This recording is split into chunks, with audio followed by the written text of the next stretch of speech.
Why you're always late to the ball and how to fix it. Ever felt like you're going to reach the ball, maybe a drop shot, and you just are a split second too late? This happens when you feel like you're gonna reach the ball, but your body just doesn't respond in time. You're not lazy, you're not unfit, maybe. You cannot just reach that ball because your first step is weak. In this video, I will show you why this happens and especially how to fix it through smart paddle specific training. Most people think about speed in terms of running fast, but in paddle, speed has a different meaning. It means how fast you can go from still to sprint. This is the first step, and most people has never trained it. It's that split second between recognizing a shot and exploding towards it.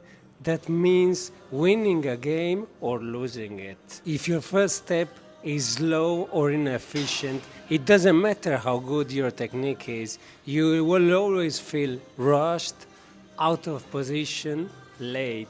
A few examples of when a paddle player has a poor first step is when, for example, they stand up tall after hitting a shot and they don't push off. Or, for example, they hesitate. Or, for example, they move their feet but the body doesn't follow. Or they shuffle instead of exploding. All of this comes down to one main cause. Basically, your body has never been trained to load and explode. But the good news is it's 100% trainable. Most amateur players, when they feel slow, they start running randomly or jogging or stuff like that, which of course doesn't help the problem at all. Some other exercises that they perform are, for example, step up with no intent or random reactivity drills that they don't actually transfer. What they actually need to train is at the exact moment in which they fall behind. It's the push-off, it's the decision, it's the first step. So in this video I will show you 5 exercises that I use that I can actually fix your first step. These are not just random gym exercises. These are specific drills that rebuild your first step so you will feel fast again. The first exercise is the band resisted first step sprint.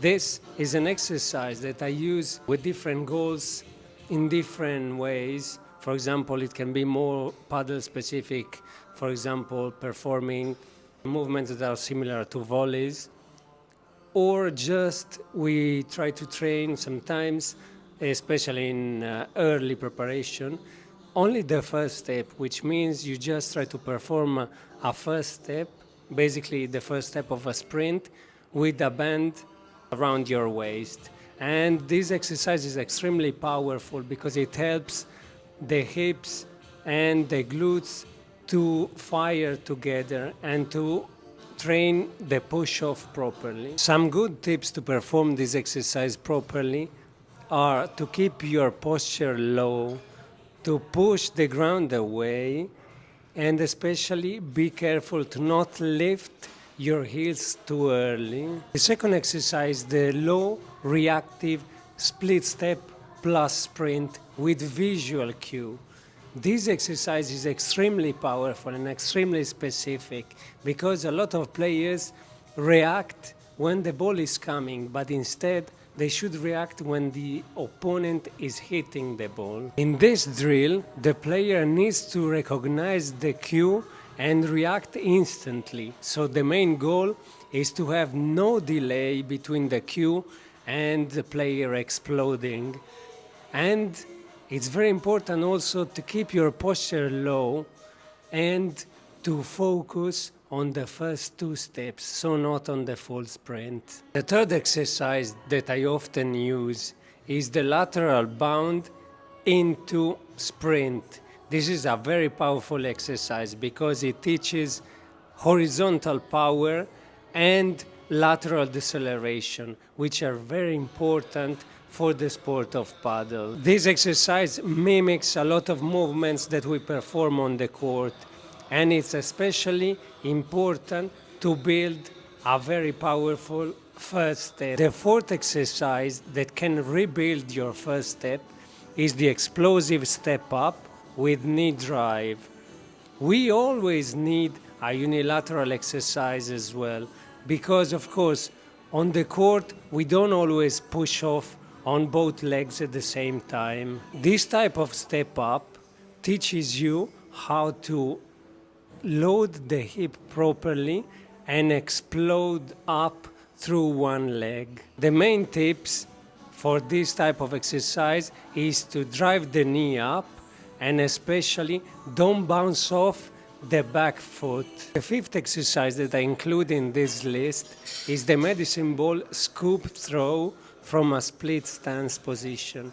This exercise seems a little bit different from the others, but from the way it helps understanding how to load the hips, it definitely helps the first step as well. It also teaches your body the core control that you need in your first step too. So how do you make this part of your weekly routine?